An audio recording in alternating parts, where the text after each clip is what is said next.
दोस्तों, जहाँ बारिश होती है, नमी होती है, वहाँ अनेकों प्रकार के पेड़ पौधे उग आते हैं। ऐसे स्थानों पर करोड़ों किस्म के जीव भी पलने लगते हैं। वहीं इसके विपरीत किसी सूखे एवं बंजर स्थान पर जीव जंतुओं से लेकर पेड़ पौधों तक का उग आना बेहद दुर्लभ होता है। किंतु नामुमकिन कुछ नहीं होता। जीव हर परिस्थिति में रहना और जीना सीख लेते हैं। तो चलिए आज के वीडियो में कुछ ऐसे ही जीवों के बारे में जानते हैं जो धरती के सबसे बड़े मरुस्थल सहारा को ही अपना खूबसूरत घर मानते हैं। जहां दशकों तक बारिश नहीं होती, वहां भी ये जीव अपने लिए नमी खोज ही लेते हैं। गोल्डन मोल। दोस्तों, गोल्डन मोल एक छोटा सा स्तनधारी जीव है जो पूर्णतः अंधा होता है। हालांकि इसके पास आंखें तो होती हैं, किंतु हमेशा रेत में छुपे रहने के कारण इसमें ऐसे बदलाव आ चुके हैं कि ये देख नहीं पाता। लेकिन गोल्डन मोल में कमाल की खूबी है, ये जीव रेत के अंदर ऐसे ही तैर सकता है जैसे पानी के अंदर मछली तैरती है। करीब 4 इंच लंबा और वजन में 40 ग्राम भारी गोल्डन मोल सहारा मरुस्थल के सबसे दुर्गम इलाकों में पाया जाता है। ये रेत के अंदर रहने के हिसाब से पूरी तरह से ढल चुका है। इसके कंधे छोटे, मुंह नुकीला और टांगे एवं पंजे बेहद मजबूत होते हैं, जिस वजह से ये तेज़ी से सुरंग खोदता हुआ रेत के अंदर आगे बढ़ता है। ये सिर्फ आगे ही नहीं बल्कि मौका आने पर उल्टी दिशा में भी रेत के अंदर तैर सकता है। गोल्डन मोल भले ही देखने में समर्थ ना हो, किंतु ये रेत के अंदर हल्के से कंपन को भी बहुत ही दूर से महसूस कर लेता है। ये रेत के अंदर अधिक गहराई में नहीं तैरते, इसलिए रेत के ऊपर बनती रेखाओं के कारण इन्हें तैरते हुए देखा जा सकता है। गोल्डन मोल कई तरह के कीट, स्नेल और दीमक आदि को अपनी खुराक में शामिल करता है। गोल्डन मोल रेगिस्तान में रहने के हिसाब से इतना काबिल है कि इसे पानी पीने तक की कोई आवश्यकता नहीं होती, बल्कि अपने लिए नमी का जुगाड़ ये कीटों को खाकर ही कर लेता है। इसके गर्भकाल और बच्चों के पालन पोषण या इनकी उम्र कितनी होती है, इस बारे में अभी कोई विशेष जानकारी उपलब्ध नहीं है। Desert viper. दोस्तों, इस सांप को सबसे घातक रेगिस्तानी जीव कहा जा सकता है, क्योंकि अपने पूरे शरीर को उस रेत में ही छुपा कर रखता है जिस रेत के ऊपर कोई इंसान या अन्य जीव चल रहा है। ये रेत के साथ इस तरह से घुल मिल जाता है कि इसे देख पाना संभव ही नहीं है। फिर ये रेत के अंदर से निकलता हुआ अचानक से अपने विरोधी को काटकर अपना घातक जहर उगल देता है। डेजर्ट वाइपर का रेत में चलने का तरीका बेहद अनोखा है। ये चलते समय अपने शरीर का कुछ हिस्सा ही गर्म रेत के संपर्क में रखता है। ये सांप आमतौर पर रात के समय ही शिकार की खोजबीन करते हैं। दिन के समय ये चट्टानों की आड़ में छुपने का प्रयास करते हैं।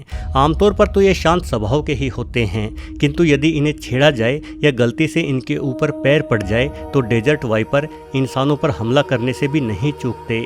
यदि समय पर इलाज न मिले तो इनका जहर किसी इंसान के लिए प्राणघातक सिद्ध हो सकता है। हालांकि सांप भले ही कितने भी खतरनाक क्यों न हो, किंतु इनका शिकार करने वाले जीवों की भी कोई कमी नहीं है। सहारा में पाए जाने वाले नेवले, लोमड़ी और बिल्ली इस सांप को मार डालते हैं। इस वीडियो में आप देख रहे होंगे कि कैसे चिलचिलाती धूप में ये बिल्ली खुद के लिए शिकार तलाश रही थी। तभी इसकी नज़र डेजर्ट वाइपर पर गई। ऐसा नहीं है कि ये बिल्ली एक खतरनाक सांप पर हमला करके कोई मूर्खतापूर्ण कार्य कर रही है। इन सांपों का शिकार करना तो इस बिल्ली का रोजाना का काम है। आप देख सकते हैं कि बिल्ली के पंजों के वार से इस सांप का क्या हाल हो गया है। Barberry ostrich. दोस्तों, ओस्ट्रिच यानी शुतुरमुर्ग धरती का सबसे बड़ा पक्षी है। बारबेरी ओस्ट्रिच, जिसे लाल गर्दन वाला शुतुरमुर्ग भी कहा जाता है, अफ्रीका के रेगिस्तानी इलाके में पाया जाता है। 9 फीट तक ऊंचा हो जाने वाला यह पक्षी अफ्रीका के अन्य हिस्सों में पाए जाने वाले शुतुरमुर्गों की तुलना में कहीं अधिक बड़ा एवं भारी होता है। बारबेरी ओस्ट्रिच का स्वभाव साधारणतः शांत होता है, किंतु खतरा महसूस करने पर ये बेहद आक्रामक भी हो जाते हैं। अपनी मजबूत टांगों पर ये शुतुरमुर्ग 70 किलोमीटर प्रति घंटे से भी अधिक रफ्तार से दौड़ लेते हैं। इनकी टांगें इतनी शक्तिशाली होती हैं कि अपनी टांगों के एक ही प्रहार से ये इंसान तो क्या, शेर तक की जान ले सकते हैं। एक अनोखी बात जो शायद आप में से अधिकतर लोगों को नहीं पता होगी, वो ये कि तमाम पक्षियों के मल और मूत्र त्यागने का स्थान एक ही होता है, किंतु शुतुरमुर्ग धरती का इकलौता ऐसा पक्षी है जिसमें जिसमें स्तनधारी जीवों की ही भांति मल और मूत्र त्यागने का स्थान अलग अलग होता है। एक कहावत जो इस पक्षी के बारे में विख्यात है कि शुतुरमुर्ग खतरे को देखकर अपना सर रेत में धंसा लेता है, यानी ये सोचता है कि जब मैं किसी को नहीं देख पाऊंगा तो कोई अन्य भी मुझे नहीं देख पाएगा। इस कहावत के जरिए इस विशाल पक्षी को डरपोक सिद्ध करने की कोशिश की गई है। वास्तव में जब शुतुरमुर्ग अपने अंडों को सेता है तो आराम करने के लिए ये कई बार अपना सर जमीन या रेत पर टिकाकर बैठ जाता है। शायद इसी वजह से ये झूठी कहावत प्रचलन में आ गई होगी। माना जाता है कि करीब 25,000 साल पहले तक शुतुरमुर्ग भारत के राजस्थान और मध्य प्रदेश में भी पाए जाते थे। पुरातत्व विभाग को समय समय पर भारत के इन राज्यों से इस विशाल पक्षी के अंडों के खोलों को बरामद किया जा चुका है। सहारा सिल्वर एंट। दोस्तों, आपने ध्यान दिया होगा कि कुछ चींटियां छोटी होने के बावजूद काफ़ी तेज चलती दिखाई पड़ती हैं, लेकिन सहारा मरुस्थल में पाई जाने वाली चींटियों का तो तेज चलने में कोई मुकाबला ही नहीं है। ये हर सेकंड लगभग 3 फीट की दूरी तय करती हुई चलती हैं, यानी खुद के शरीर की लंबाई से करीब 108 गुना अधिक दूरी को ये चींटी एक ही सेकंड में तय कर लेती है। यदि अपनी इसी रफ्तार को लिए ये इंसानों जितने बड़े आकार की हो जाएं तो लगभग 200 मीटर की दौड़ को तो ये एक ही सेकंड में पूरा कर लेंगी, जबकि एक चीता को इतनी दूरी तय करने के लिए तकरीबन 7 सेकंड चाहिए होंगे। इन चींटियों की ये अनोखी रफ्तार इन्हें आकार के हिसाब से किसी चीता की तुलना में 7 गुना अधिक तेज दौड़ने वाला जीव बनाती है। हालांकि ऑस्ट्रेलिया में पाया जाने वाला टाइगर बीटल इस चींटी से भी अधिक तेज माना जाता है, किंतु इस चींटी की एक और खासियत भी है। ये रात की बजाय दिन के गर्म रेत पर ही यात्रा करना पसंद करती है। शोधकर्ताओं ने पाया है कि इस चींटी की तेज गति का संबंध सहारा के गर्म रेत से सीधे तौर पर है। यदि इसे रात के समय ठंडे रेत पर दौड़ाया जाए तो दिन के मुकाबले इसकी गति लगभग 3 गुना कम हो जाती है।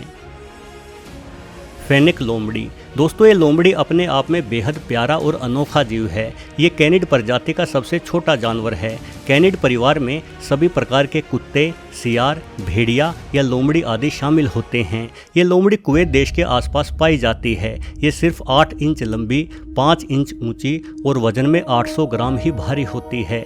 लेकिन इतना छोटा आकार होने के बावजूद भी ये 2 फीट ऊंची छलांग लगाने में सक्षम है। बड़ी अनोखी बात यह है कि ये लोमड़ी जीवन भर पानी नहीं पीती, किंतु फिर भी अपने बच्चों के पीने के लिए दूध का निर्माण कर लेती है। वास्तव में इस लोमड़ी की किडनी इतनी ज़्यादा सक्षम होती है कि अपने शिकार के जिस्म से ये नमी का आखिरी कतरा तक निचोड़ लेती है। इस लोमड़ी के कान हैरतअंगेज रूप से बड़े होते हैं। इसके कान 4 इंच यानी इसके आधे शरीर की लंबाई लिए हुए होते हैं। ये बड़े कान इस लोमड़ी के शरीर की गर्मी को बाहर निकालने में मददगार होते हैं। जहाँ एक और ये लोमड़ी माहिर शिकारी होती है, वहीं आकार में छोटी होने के कारण इसे खुद की जान बचाने के लिए भी बहुत मशक्कत करनी पड़ती है। बाज या उल्लू जैसे बड़े पक्षी बड़ी ही आसानी से इसको अपना शिकार बना लेते हैं। ये लोमड़ी खुदाई करने में बहुत माहिर है। ये ज़मीन के भीतर बड़ी मांद बनाकर रहती है। आपको शायद यकीन न हो, किंतु इनकी मांद इतनी बड़ी होती है कि इनमें बड़ी ही आसानी से एक इंसानों का परिवार भी रह सकता है। कई बार तो ज़मीन के अंदर इनके 120 वर्ग मीटर बड़े घरों को भी देखा गया है। सभी फेनिक्स लोमड़ी के घर आपस में जुड़े हुए रहते हैं। इनके घरों में प्रवेश करने के लिए द्वारों की संख्या 15 से 20 के आसपास होती है। ये गर्म रेत के अंदर भी गहराई में घर बनाकर रहती है, जहां इन्हें बिल्कुल भी गर्मी नहीं लगती। यही वजह है कि रेगिस्तानी इलाकों में रहने के बावजूद भी इस लोमड़ी के शरीर में किसी बर्फ में रहने वाले जीव की ही भांति लंबे बाल होते हैं। दोस्तों, जीवन किसी के लिए नहीं ठहरता। माना जाता है कि बगैर पानी के जीवन निर्माण संभव नहीं है, किंतु सहारा के निर्जल स्थान पर रहने वाले इन जीवों ने बगैर पानी के स्रोत के ही अपना वजूद कायम रखकर हम इंसानों की इस मान्यता को गलत साबित कर दिया है। वीडियो देखने के लिए आपका बहुत बहुत धन्यवाद।